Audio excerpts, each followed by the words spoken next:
Hello and welcome to FortiGuard Live. I'm Derek Manky, and joining me is my esteemed guest, Aamir Lakhani. How are you, Aamir? I am doing wonderful. How are you doing today, Derek? I'm doing really well. I know this is like a boilerplate. We can get a stamp and just put this on, I think, every episode that we do. But it's been a busy week. It's been a busy month. It's been a busy quarter. It's been a busy year. We'll talk about that. I mean, we've been kept busy in the industry, obviously, of cybersecurity because of the growing ransomware threat. So I wanted to talk to you about that today. We just released actually about three over the course. It's basically weekly. We're releasing a threat signal, which is our FortiGuardLIVE's response to a breaking ransomware threat. Now we had 21 nails and 5 hands as an example. There's so much activity happening lately. Of course, there was also an attack on OT, targeted ransom attack.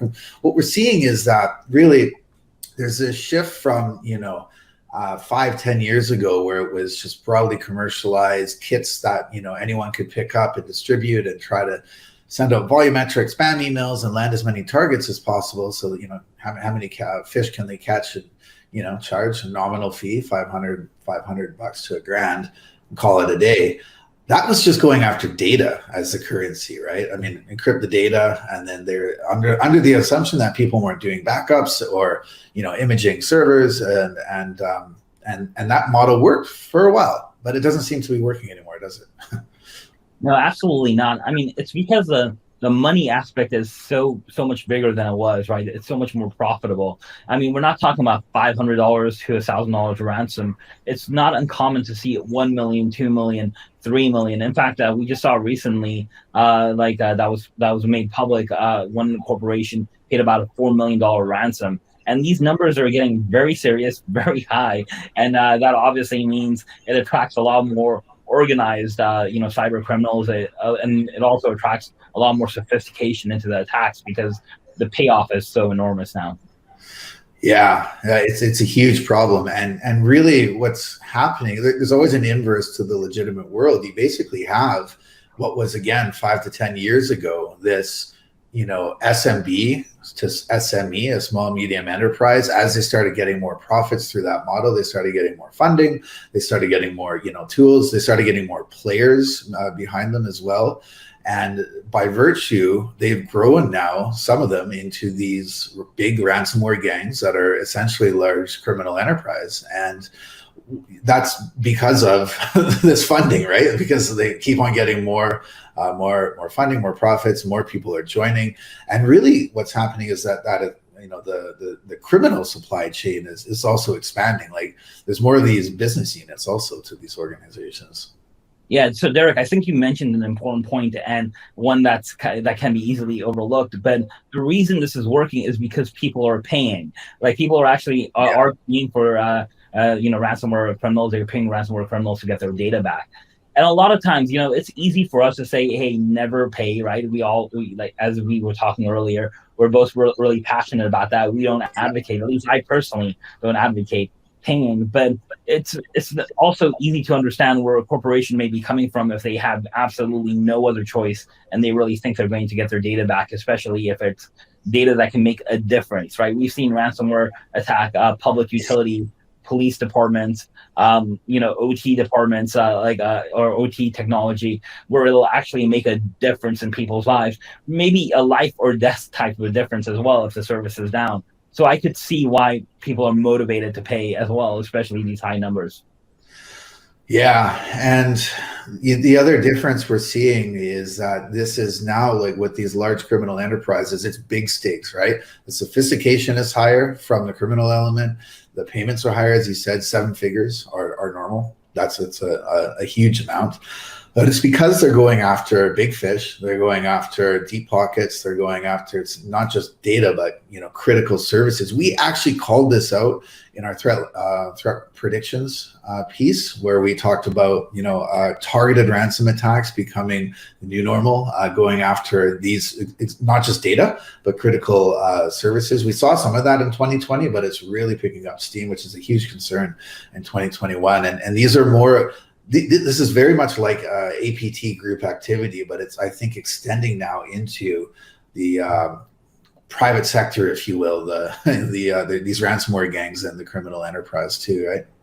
Right. One example of this is DarkSide, obviously the gang that's making a lot of news lately. Yeah.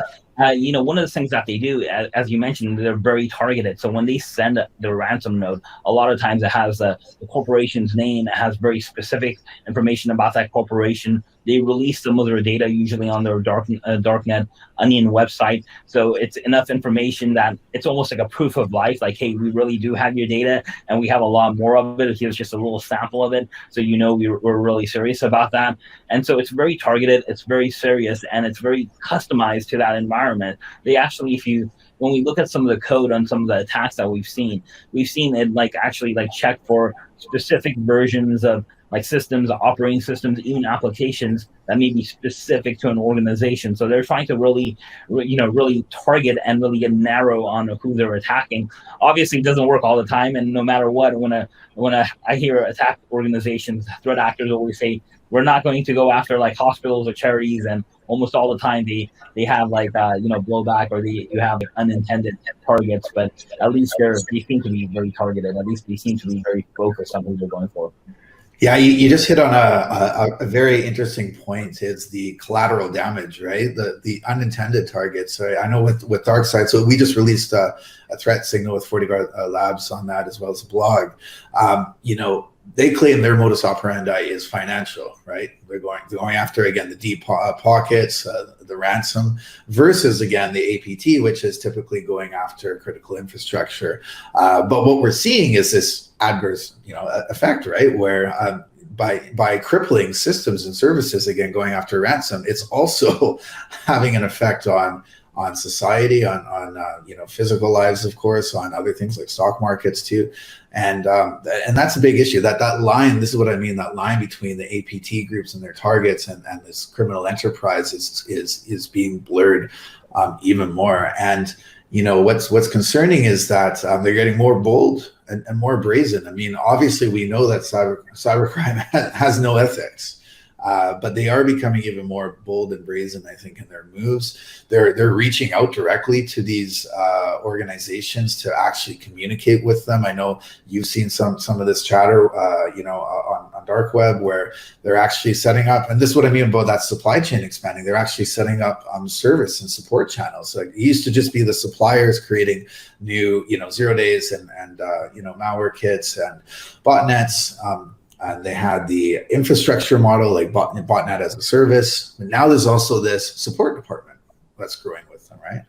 Yeah, not only do they have a support department, they have a very sophisticated and well-oiled machine in the support department. So if you are a victim, they're always available 24/7. It's actually not a contentious relationship. They're not trying to make the victim upset. They're actually trying to provide very good service to them. We've actually seen some evidence. We've been involved in some investigations where we've actually seen the communication go back and forth. You got to remember, these threat actors are asking for $4 million and $5 million, whatever this amount is.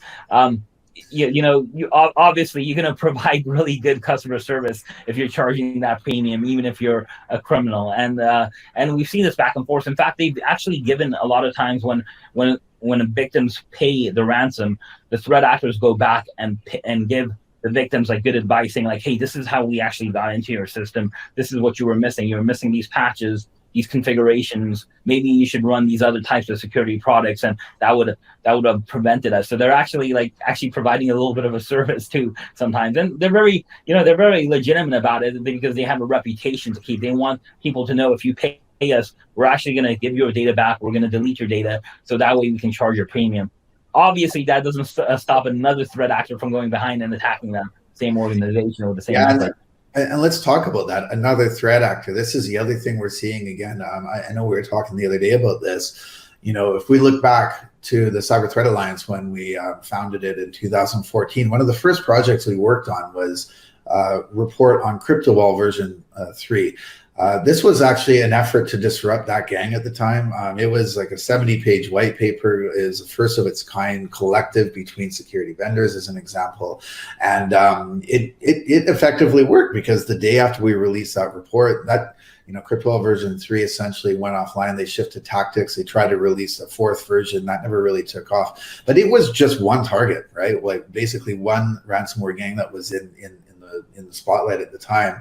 Now, if you look at our threat landscape report our last one that we released, we're highlighting 9-10 of these gangs that we're tracking on a daily basis, and that number is growing. And again, it's because of all these profits and more stakeholders coming in, and essentially you have this diversification, right? More tools, techniques, procedures, code, more people, and more actually structured organizations now too. Yeah, no, absolutely. So once again, you have to remember ransomware is usually the last part of an attack, of a data breach. Usually, threat actors are getting into an organization, they're stealing data, they're getting the data out, and really the last thing they do after they've gotten all the valuables, right, all the all the golden keys, then they're exploding the malware. They're executing that malware as kind of a last-ditch effort or a parting gift a lot of times, and trying to get the most value or the most money back. A lot of times we've also seen threat actors explode or execute the malware, the ransomware specifically, if they feel like they're about to get caught, if there's like an investigation going on.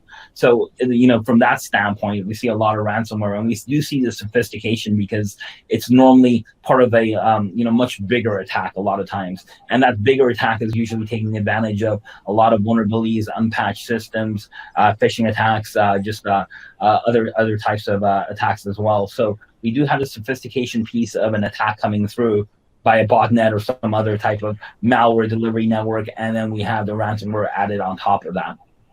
Yeah, definitely. And the problem just seems to be spiraling right now when it comes to the amount of profits again that cyber criminals are making. These ransomware gangs, again, like I said, it's not just one, but 10 plus of these. I know even if you look at APT groups like with MITRE, who we work closely with, there's just under 100 of those now APT groups that are tracked. And I fully expect these ransomware gangs and large enterprise groups, I fully expect them to grow larger than that, more than 100 that we're dealing with. We're not quite there right now, but it seems to be heading in that direction. And, it's because, there's some stat that, it's in the physical world. If you look in the US as an example, if you commit a crime, there's a, greater than 50% chance. There's a big chance that, because it's something that has been in place for centuries, right? If you commit a crime, you're going to jail. That's the message. People are actually afraid about that in a lot of cases, but in cybercrime, again, they're brazen. They're not afraid about that. It's a very, very low chance right now. Of course, we always talk about the bad news, but we are working on this, and that's why we're here as well. This is that disruption strategy, right? When we look at how we try to disrupt the supply chain, the criminal supply chain, it's not just about all the great stuff we do at Fortinet, of course, like with the fabric and protection. That's a very key part. Make networks more resilient, but it's this whole other piece of the industry we need to do to focus on how we can really hit these cyber criminals where it hurts, try to actively work with law enforcement investigations as well, like we do with Interpol. Yeah, no, I think you make some great points out there, like in general. First of all, it's always easy to talk about everything that's going wrong, like, with ransomware, because we hear about these attacks over and over again. But let's not forget, like, as you mentioned, all the things that are going right as well. First of all, now more than ever, like pretty much everyone knows about cyber attacks and knows about ransomware. Right. Yeah. It used to be, even a couple of years ago, even when me and you were dealing with other security professionals, you didn't take it as seriously. It was always something like, hey, that's never going to happen to me. Or when they heard about a cyber attack, they really thought, man, this company must have not had their proper controls in place. They must have not been taking security seriously. Now we know that's not the case. We know attackers are getting into organizations that do take security very seriously, that they do have all the right controls in place. So people have been made aware of that, and now they're like, wow, I really got to get my act together and make sure I have visibility, I have protections, I have detections, and I have a trained staff. And I think that's great news. I think overall, we're seeing that having an impact not only on on fighting ransomware, but fighting cyber attacks in general, and then raising awareness. And that awareness is going to other people in that organization, into that company, into that business. And that's helping those individual people when they get attacked at home, attacked at other venues as well. Like, just have a little more awareness that these cyber attacks can happen. These other types of scams can happen as well that are just beyond the scope of cyber attacks. And it's just, I think it's raising the profile of just people in general, which I think is a great thing. Yeah, absolutely. And on the education piece and awareness, we're seeing that firsthand with our NSC certification, with our information security and awareness training. The numbers are going up. It's a big difference, and it's fantastic to see people invested and good things happening there. Always so much to talk about, Aamir. I really appreciate your thoughts. Thanks so much. More to come on this, so stay tuned. This is Derek Manky with FortiGuardLIVE.